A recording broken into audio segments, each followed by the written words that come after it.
কেমন আছো বন্ধুরা? আশা করি ভালো আছো। আমিও ভালো আছি। এখন বাজছে সকাল 9টা। সকাল 9টা থেকে আজকে আমি আমার ব্লগটা শুরু করছি। সকাল 9টা থেকে ব্লগ শুরু করলেও আমার কিন্তু ভোর ভোর উঠতে হয়। উঠি 4:50, 5টার মধ্যে আমাকে উঠে পড়তে হয়। সকালটা কিন্তু আমার ওই 4টে, 4:30 থেকেই শুরু হয়। আবার সেই রাত 11টা পর্যন্ত না, বলাটা ভুল, দুপুরবেলায় একটু খেয়ে দিয়ে শুয়ে থাকি। কোনোদিন হয়তো ঘুমাই, কোনোদিন হয়তো ঘুমাই না, এরকম হয়। আর এখন রান্না করা কমপ্লিট করে আমি এখন গ্যাস মুছে নিচ্ছি। বর বেরিয়ে গেছে কাজে, আর আমি এখন গ্যাস ট্যাস মুছে তারপরে দেখো আমি এদিকে বাসনগুলো ধুয়ে নেব। অনেক বাসন পড়েছে, যেহেতু যতক্ষণ না আমার বরমশাই খেয়ে অফিসে না বেরিয়ে যায় ততক্ষণ আমাকে একটু দাঁড়িয়ে থাকতে হয়। তাই ওর খাবার দেওয়া অনেক কিছুই ওর লাগে, তো ওকে একটু হাতে হাতে দিয়ে দিই, কারণ ওর একটু বেলা হয়ে গেলে, একটু লেট হয়ে গেলে ওরই অসুবিধা হয়।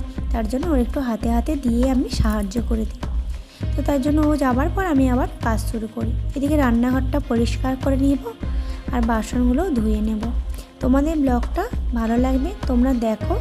আমি অনেক দিন পর একটা ব্লগ দিচ্ছি, আর ব্লগ ভিডিও খুব একটা বেশি আমি দিতে পারি না, কারণ আমার টাইম হয়ে ওঠে না।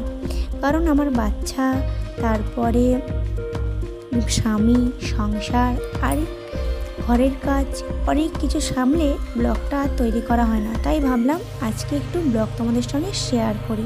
আমার ক্যামেরা ধরার মতন কেউ থাকে না, ক্যামেরাকে একটা জায়গাতে সেট করে আমাকে তোমাদেরকে ব্লগ দিতে হয়। তো চলো আজকে তোমরা ভিডিওটা দেখো, তোমাদের ভালো লাগবে আশা করি, দেখতে থাকো। আমার ইচ্ছা আছে রান্নাঘরটাকে একটু বেশ ভালো করে গোছ করার, খুবই ইচ্ছা আছে।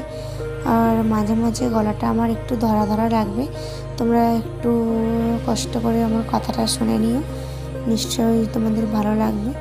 আর আমার ঠান্ডা লেগেছে, তাই গলাটা আমার ধরা ধরা লাগছে, একটু একটু না, একটু ভালোই হয়তো ধরা ধরা লাগবে। তো দেখো আমি এদিকে সমস্ত গোছ আমার কমপ্লিট, মানে মোছামুছিগুলো কমপ্লিট করে নিচ্ছি। তারপরে আমি বাসনে হাত দেবো। বাসন টাসন ধোয়ার পর বেসিন ধুতে হবে। বেসিনটা আমাকে রোজের মাজতে হয়, আর রান্নাঘর তো রোজের পরিষ্কার করতে হয় রান্না করার পরে। দেখো এদিকে তারপরে আমার একটু গোছ করার ইচ্ছা রান্নাঘরে অনেক দিন থেকেই শখ আছে। প্রথমে একটা চিমনি কিনবো, তারপরে রান্নাঘরে একটু গোছ করবো। তো আমি বাসন এখানে ধুতে, এদিকে আমার বাসনগুলো দেখো গোছ হয়ে, গোছ বলছি, আমার ধোয়া হয়ে গেছে। আমি এখন গোছ করবো। আর এতগুলো বাসন ছিল, সমস্ত বাসন ধোয়া হয়ে গেছে। আর ওই যে তাওয়াটা মাটির দেখতে পাচ্ছ, ওইটা আমাদের বাজারে বিক্রি করতে এসেছিল। ওই তাওয়াটা কিনেছে আমার বর, এনেছিল। বেসিনটা দেখো একদম পরিষ্কার করে নিয়েছি, মেজে নিয়েছি, রোজের বেসিনটা পরিষ্কার করে নিই আমি। আর এদিকে সমস্ত রান্নাঘরের আসবাবপত্র রয়েছে, যেমন অনেক কিছুই। আর এদিকে আমি এই যে টুলু পাম্প চালাবো, আর টুলু পাম্প চালিয়ে ট্যাঙ্কিতে জল তুলবো। আমাদের টাইমে টাইমে কলে টাইমে টাইমে জল আসে, যেমন সকাল 6টা, 6:30 থেকে 8:30, 9টা, 9:30 এরকম থাকে। আবার 12টা, 12:30 থেকে আবার 3:30, 2:30 এরকম থাকে। যাই হোক, তো বেশিক্ষণ থাকে না, তাই সকালের দিকে আমি জলটা তুলে নেব, কারণ সকালের দিকে একটু স্নান টান করতে হয়, তাই জন্য জলটা একটু বেশি খরচা হয়, বাসন ধুতে হয়, তাই জন্য বেশি সকালের দিকে জলটা খরচা হয় বলে আমি সকালের দিকেই জলটাকে একটু তুলে নিচ্ছি। তো চলো দেখো, এদিকে দেখো বোর্ড, তোমাদের বলছিলাম না কারেন্টে কিছু কাজ হয়নি, দেখো বোর্ড টোর্ড লাগানো হয়নি। আর দেখো সিঁড়িতেই আমাদের কৃষ্ণ ঠাকুরের মূর্তিটা লাগানো আছে। এদিকে মেয়েকে পড়াতে এসেছে। আর দেখো এদিকে কত জামা দেখো কেচেছিলাম, সেগুলোকে গোছ করা হয়নি, আজকে সব কিছু গোছ করব। আর এখন বাজে 10টা 10, এখন আমি গোছ করার তো টাইম নেই, এখন স্নান করতে হবে, পুজো করতে হবে, খাওয়া দাওয়া করতে হবে। আমি আবার পুজো না করে আবার খাওয়া দাওয়া করি না, তার জন্য সকালে আমাকে সমস্ত কাজ তাড়াতাড়ি করে কমপ্লিট করে নিয়ে আমাকে স্নান করে পুজোটা করে নিতে হয়, নাহলে খেতেও বেলা হয়ে যায়। যখন আমি সকালের খাবার খাই তখন বাজে 11টা, 11:30 বেজে যায় আমার, 10:30 কোনোদিন সকাল সকালও হয়ে যায়। এদিকে আমি সমস্ত ঠাকুরগুলোকে মুছে দিচ্ছি। আর দেখুন লাল শালু দিয়ে মুছে দিচ্ছি এদিকে সমস্ত ভগবানদের। তারপরে চন্দন ঘষবো, দিয়ে নৃসিংহদেব কৃষ্ণর পায়ে তুলসী পাতা দিতে হবে। আর আমি হচ্ছে যে নৃসিংহদেব আর স্বয়ং শ্রীকৃষ্ণকে ভীষণ বিশ্বাস করি। শুধু আমি নয়, আমার মেয়েও নৃসিংহদেব আর শ্রীকৃষ্ণকে ভীষণ বিশ্বাস করে। এটা আমার মায়ের কাছ থেকে পাওয়া। আমার মাও ভগবানদের ভীষণ ভালোবাসেন, ভীষণ। আমার মা সমস্ত একাদশী করেন, তো মায়ের কাছ থেকে আমরা এগুলো শিখেছি। ভগবানদের বিশ্বাস করা, ভগবানদের তুমি যত বিশ্বাস করবে ভগবান তোমাকে তত কষ্ট দেবে। তো এটাই হচ্ছে ভগবানের নীতি। কিন্তু আস্তে আস্তে তোমাকে পথও দেখাবে, তোমাকে বিচার করে দেখবে তুমি কতটা ভগবানকে ভালোবাসতে পারো। আমিও এর পরিণতি দেখতে পেয়েছিলাম, তো ভীষণ কষ্ট দিয়েছিলেন ভগবান। আমার এখন ভীষণ ভালোবাসেন, আমি নিজেও বুঝতে পারি মাঝে মাঝে। আমাকে ভীষণ ভালো লাগে। আমরা কোথাও গেলে আমরা তো নৃসিংহদেব আর শ্রীকৃষ্ণকে স্মরণ করে বেরিয়ে যাই। আমরা যখনই বাড়ি থেকে বেরোই তখনই নৃসিংহদেব আর শ্রীকৃষ্ণকে স্মরণ করে বাড়ি থেকে বেরোই। আমরা আমাদের কিছু দুঃখ কষ্ট যাই হোক না কেন, সমস্ত নৃসিংহদেব আর শ্রীকৃষ্ণকে আমরা স্মরণ করি। এই হচ্ছে আমাদের ভগবান। আর আমার মায়ের তো সে গোপাল আছেন, গোপালের কষ্ট দুঃখ মা সব কীভাবে বুঝতে পারে, মা হয়তো বুঝতে পারে। আমার মা গোপালের সেবা দেয়, স্বয়ং সকালবেলা সন্ধেবেলা আরতি করেন। সেই গুণটা আমার মেয়েও পেয়েছে। আমার মায়ের কাছ থেকে দেখে দেখে আমার মেয়েও ওই আরতি করে, সন্ধে আরতি করে। আমি আমার মেয়ে দুজনে আমরা জপমালা জপ করি। আমি গীতা ভাগবত পাঠ করার চেষ্টা করি, একটু ভগবানদের সেবা করার চেষ্টা করি, যাতে ভগবান আমাকে একটু দুঃখ কষ্ট থেকে মুক্তি দেন, একটু ভালো রাখেন। এটাই ভগবানের কাছ থেকে প্রার্থনা করি। সকলকে ভালো রাখুক, আমাদেরকেও ভালো রাখুক, সকলকে তোমাদের সঙ্গেও প্লিজ আমি এটা শেয়ার করলাম। তোমরাও একটু ভগবানদের ভালোবাসো, আর তোমরা কোন ভগবানকে ভালোবাসো সেটা আমাকে কমেন্টে জানাবে। তোমাদের তো আমি বললাম যে আমি নৃসিংহদেবকে ভীষণ বিশ্বাস করি, ভীষণ ভালোবাসি। আর তার জন্য আমি পুজো টুজো করার পর এবার আমি খাওয়া দাওয়া করবো। আগে পুজো, আগে ভগবান, তারপর খাওয়া দাওয়া। এদিকে মা সকালবেলায় উঠে মায়ের একটু হাতে হাতে কাজ করে দিয়ে তারপর ফুল টুল তোলা, ঠাকুর ঘর মোছা, এই ঠাকুর বাসন ধোয়া এগুলো আমাকে করে দেয়, যাতে আমার একটু সকাল সকাল পুজোটা আমি করে নিতে পারি স্নান করে, যাতে একটু দেরি না হয় খাওয়া দাওয়া করতে। তো এগুলো মা করেন, মা দেখেন, তো মা এগুলো করেন। ফুল তোলা সমস্ত কিছু মা করেন। তো মোটামুটি আমার এখানে পুজো করা কমপ্লিট হয়ে গেছে। আর আমি এখন স্নান বাজাবো, শাঁখ বাজিয়ে আমি নিচে যাব, নিচে যেয়ে খাওয়া দাওয়া করব।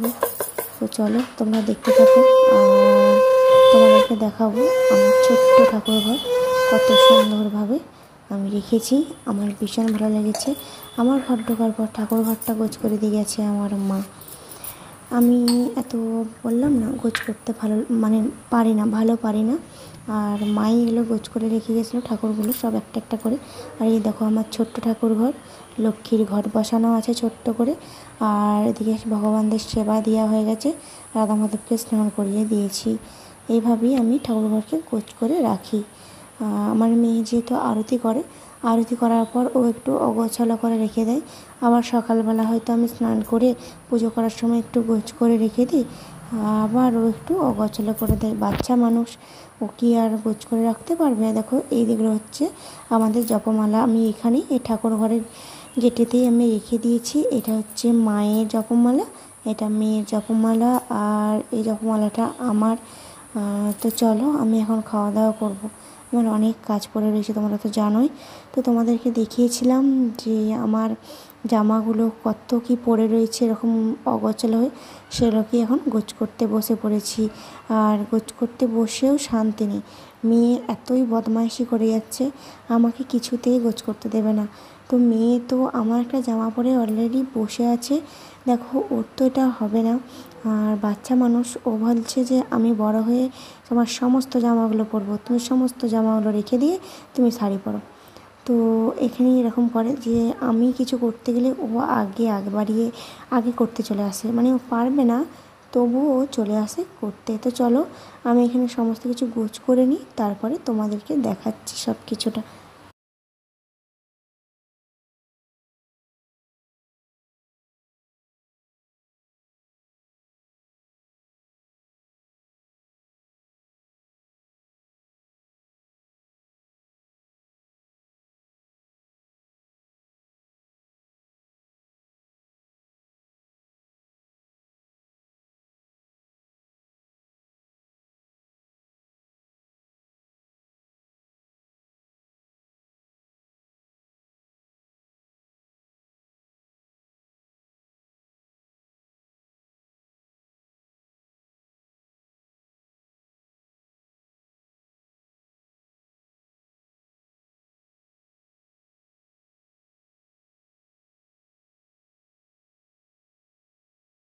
দেখো আমার এখানে গোছ করা কমপ্লিট হয়ে গেছে বেশিরভাগটাই। আর এই যে এদিকে হচ্ছে মেয়ের জামাগুলো আছে আর ওইদিকে আমার সমস্ত জামাগুলো আছে দেখো।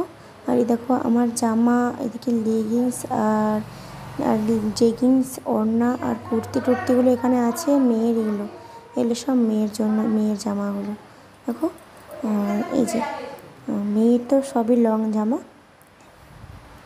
তারপরে দুপুরবেলা খাওয়া দাওয়ার পর আমি ঘুমিয়ে পড়েছিলাম। ঘুম থেকে উঠে মাকে একটু চা করে দিলাম, মেয়েকে একটু দুধ গরম করে দিলাম। আর এখন আমি নিয়ে বসেছি চাল বাটতে। হবে আজকে প্রথম, মানে এই বছরের প্রথম তালের বড়া। তো তার জন্য চাল গুঁড়ি করতে বসে পড়েছি।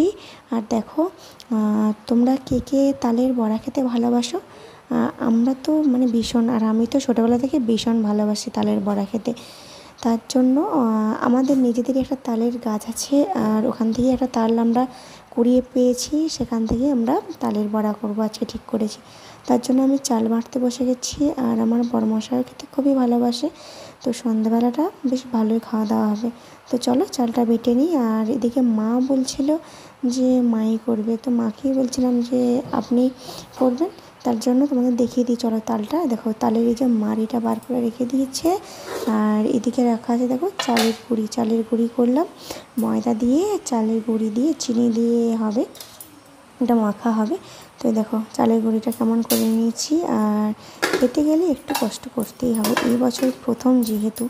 তার জন্য মাও বসে পড়েছে এদিকে তালের সঙ্গে ময়দা আর চিনি, তারপর এটা কি বললাম চালের গুঁড়ি নিয়ে সমস্ত কিছু একসঙ্গে ভালো করে মিশিয়ে নিচ্ছে। তারপর মাই ভিজে দেবে, আমরা সবাই মিলে খাবো। তো চলো দেখা যাক মা কী করে। ও মা আবার এখানে কড়াও বসিয়ে দিয়েছে দেখো। মা কড়া বসিয়ে দিয়েছে, কড়ায় তেল দিয়ে দিয়েছে। তেলটা গরম হলে একটা একটা নয়, মানে আমার মা করে তো একসঙ্গে নিয়ে অনেকগুলো করে আমার মা হচ্ছে যে ছাড়তে পারে। তো আমরা এগুলো পারি না, আমার শাশুড়ি মাও অতটা মানে পারে না। তো যাই হোক একটা একটা করে দিয়ে করুক, দেখা যাক কী হয়।